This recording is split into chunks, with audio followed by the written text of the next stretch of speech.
imemtawala huzuni kila siku, ajui nani amsaidie. Ndugu wanataka kila kitu, nani atoke amtetee.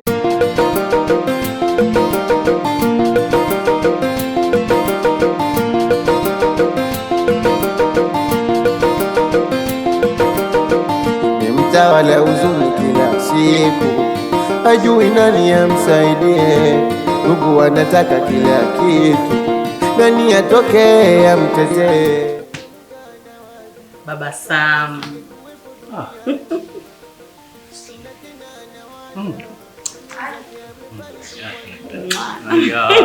Utaniangusha.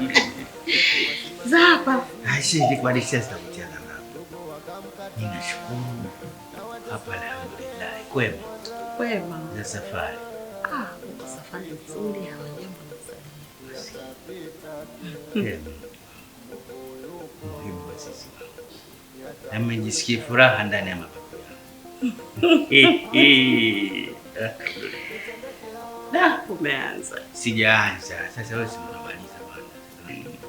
Za upweke. Nashukuru. Kuna jipya huko. Wapeleka majipya, kasita wazima, hawajambo.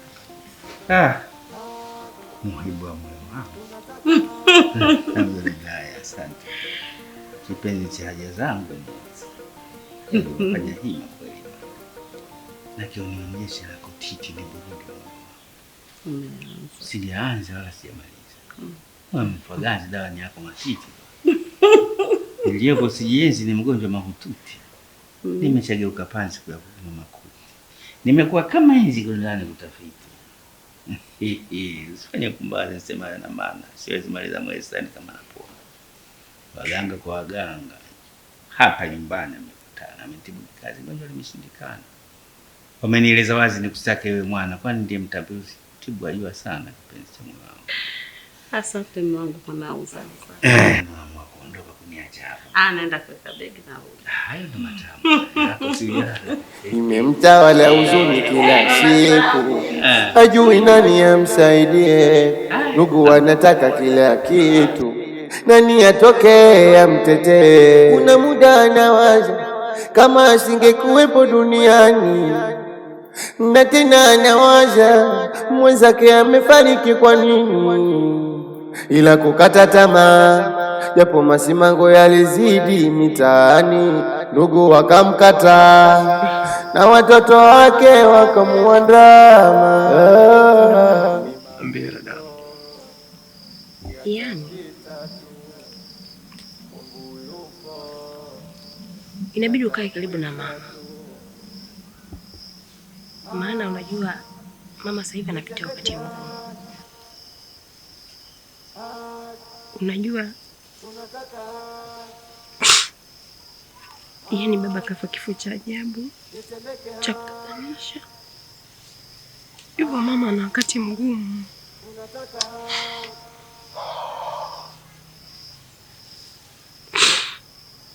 Na ukiangalia wewe ndo mtoto wa kiume mkubwa motani. Ewe inabidi uwe karibu naye sana. Nakusikia dada. Na kiukweli natamani sana mdogo wangu wa kike angekuwa mkubwa kama wewe, ili aweze kukaa karibu na mama. Wajua sio jambo dogo sana kumpoteza mtu ambaye umeishi naye zaidi ya miaka 20, unalala naye, unaamka naye. Wamefanya mengi, aflo hii ghafla anapewa taarifa mume wake amefariki. Inauma sana. Nauma. Usikae mbali na mama.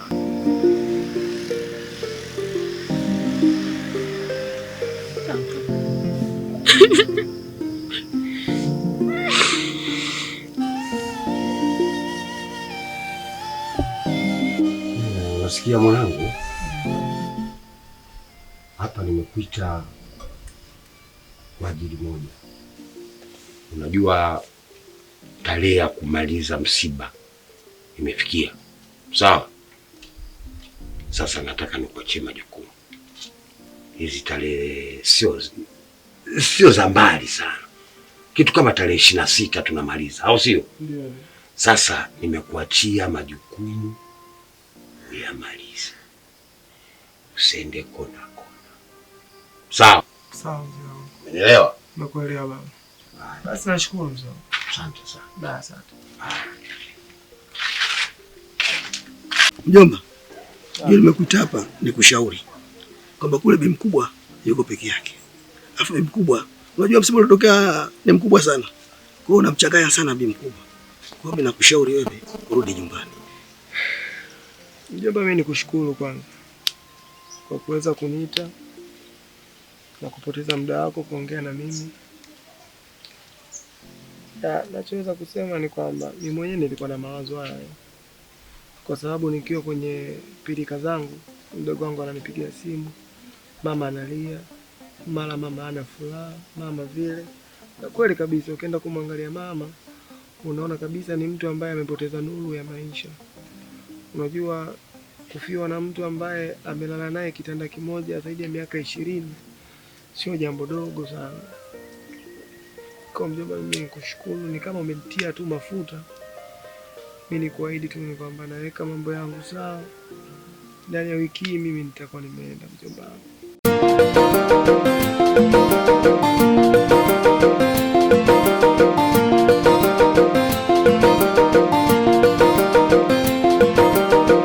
Nimemtawala huzuni kila siku, hajui nani amsaidie.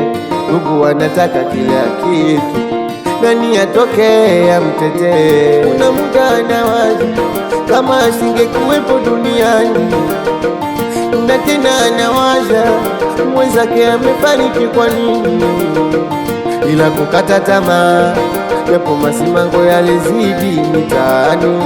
Ndugu wakamkata na watoto wake wakamuandama. Ni mapito yatapita tu, Mungu yupo, yatakwisha tu.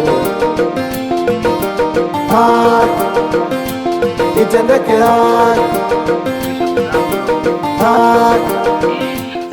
kesho mimi naondoka. Kikweli tulikuzoea sana na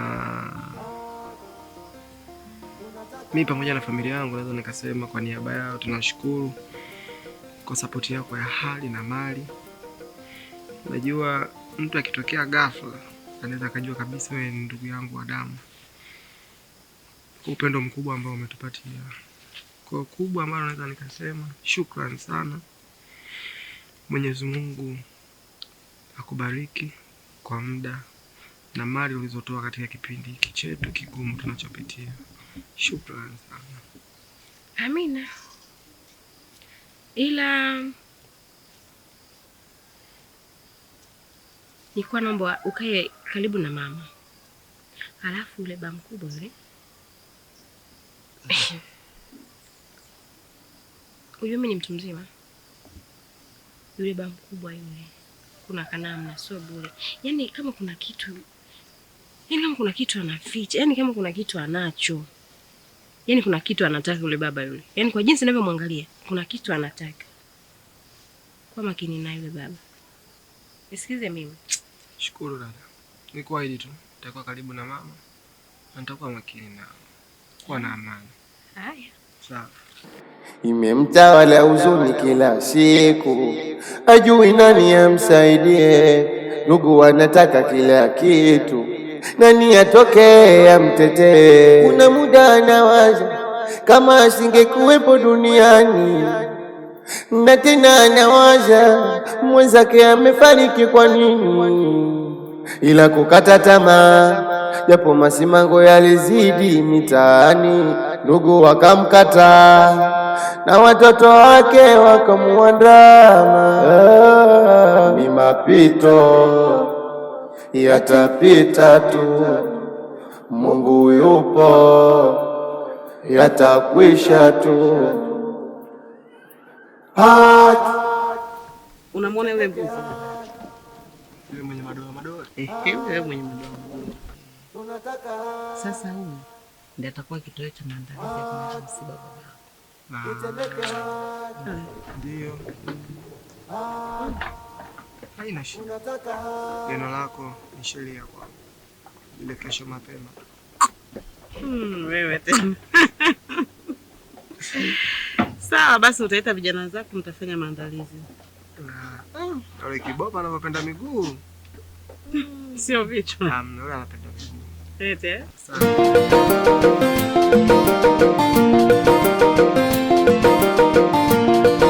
Nimwaiteni katika kikao hichi hasa kuhusu hizi mali.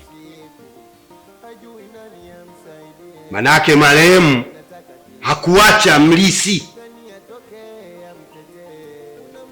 Sawa? Kwa hiyo kutokana na hili, ulisi huu ni mimi na dada yangu huyu ndio tunaweza kulisi mali hizi. Sawa sawa? Shemeji, mbona mambo yako wazi tu? Marehemu shemeji yangu alikufa, ameacha watoto na mkewe. Wariso balini ni watoto na mkewe. Mambo yako wazi kabisa shemeji. Sikiliza nikueleze. Ukubwa sio mvi. Ukubwa ni akili. Kwa hiyo haya maneno unayozungumza wewe, haya maneno hayaingia akilini. Haiwezekani wakalisi watoto wakati sisi wazazi ndio tupo. Hii mali nimekuambia ni mimi na dada yangu huyu ndio tunaulisi. Umesikia? Shemeji, mimi hilo sikubaliana nalo kabisa. Nasema sikubaliani nalo kabisa.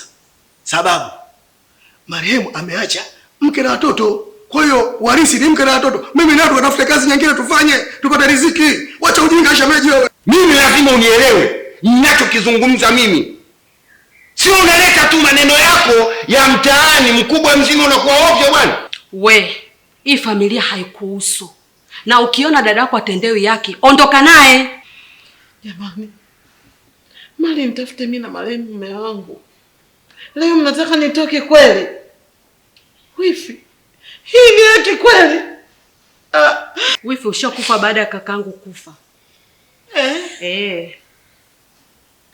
Na hivyo unavyosema dada ni sahihi.